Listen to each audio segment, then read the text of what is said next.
One day, this kid, he's 12, he's hanging out with his older cousin. And older cousin is like, hey, come here, let me tell you about my time in the war. And so older cousin starts to tell these gruesome stories about some of the things he did back in the Vietnam War. About people he had unalived and women he had done horrible things to. Like unspeakable things that I can't even describe on this app, otherwise my video will get removed. But then, to prove it, he busts out some Polaroid photos to show younger cousin. And most of these photos are of women. And they are absolutely brutal. And strangely, little cousin, he isn't grossed out. Actually, he's fascinated. And about a year later, the cousins are together again. And the younger cousin, his name's Ricardo, and the older cousin, his name's Mike. And so Ricardo and Mike, they're hanging out at Mike's place, and Mike, he suddenly gets into an argument with his wife. And he gets so mad that he pulls out a pew-pew, and he ends up unaliving her. Right there in front of little Ricardo. And again, Ricardo isn't grossed out. He's fascinated. Now, you can decide whether all that actually messed him up or not. Because shortly after that, Ricardo starts getting into drugs, particularly the kind that make you hallucinate. And he starts committing petty crimes and shoplifting all the time, and he gets really, really into his religion. And eventually, he just says fuck it, and he drops out of high school. A few years later, Ricardo's 17, and he gets a job at a local Holiday Inn. And while he's working his shift, he starts sneaking into the guests' rooms while they're asleep, and he'll steal their valuables. But then, he goes even further, and he starts trying to essay some of the guests. And he eventually gets caught, and bam, they fire him. Oh, but it gets much worse. About 5 years later, Ricardo is 22, and he moves from Texas to San Francisco to get a fresh start. But instead of getting a job, he spends most of his time just doing drugs. And he basically just gives up on hygiene. Like, the only thing he eats are junk food and soda. And he never brushes his teeth, so they inevitably start to rot. So he's just a stank ass at this point. And after about 2 years of living this stank ass lifestyle, Ricardo suddenly decides,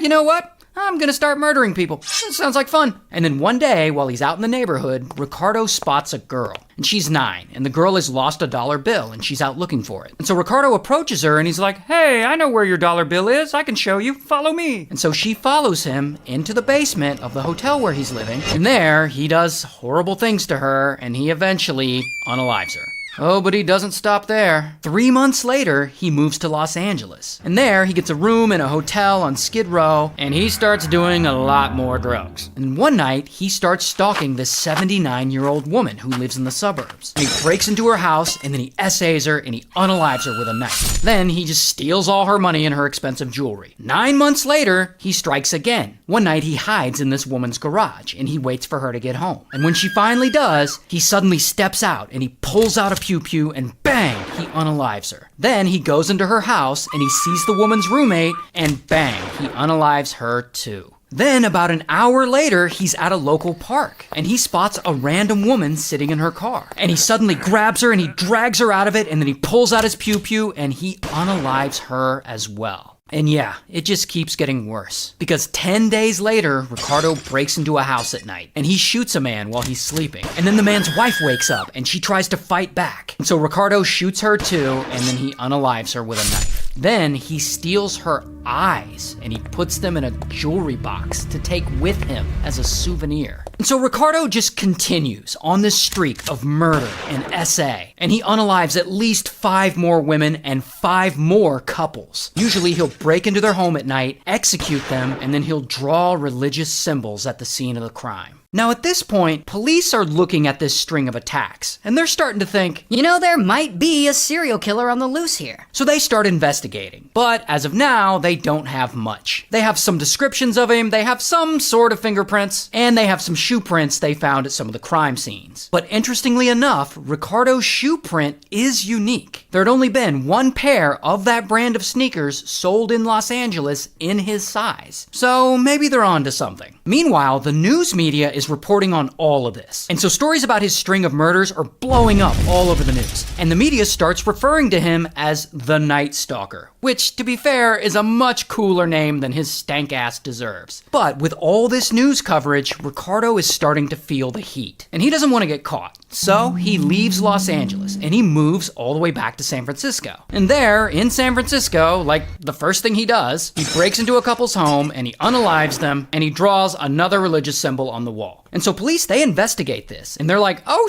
is the Night Stalker now in San Francisco?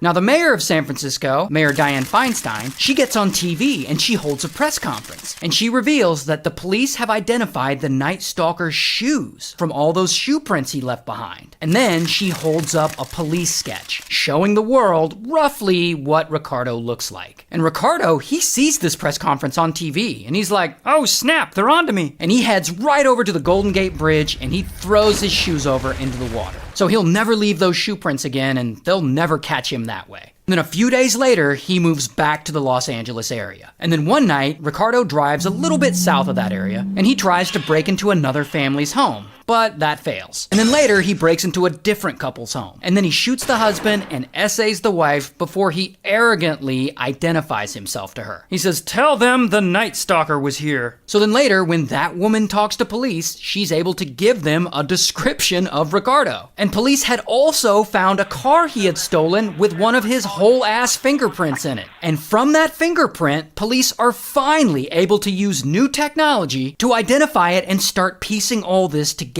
And because Ricardo had been arrested in the past for auto theft, his fingerprints are already in the system. So now, boom, police know the Night Stalker is Ricardo. And they now have not just a crude police sketch of the Night Stalker, but an actual old mugshot of Ricardo. So police hold a press conference and they release the mugshot to the media. And suddenly Ricardo's picture is all over the news. And everyone is on the lookout for this serial killer. 2 days later, Ricardo's in Los Angeles and he's at a convenience store. Probably buying junk food or whatever because his rotten ass teeth. But anyway, that's when people start to recognize him. Hey, isn't that guy, the Night Stalker? So Ricardo panics and he runs out of the store and he sees a car and he immediately tries to steal it. And during all this commotion, more people recognize him. Yeah, I think that is the Night Stalker. And some of the bystanders grab him and they pull him out of the car. Then he runs across the street and he tries to steal another woman's car keys. And that woman's husband retaliates and hits Ricardo over the head with a whole ass fence post. Where he got a fence post, I don't know. So now Ricardo's wounded and he's running away.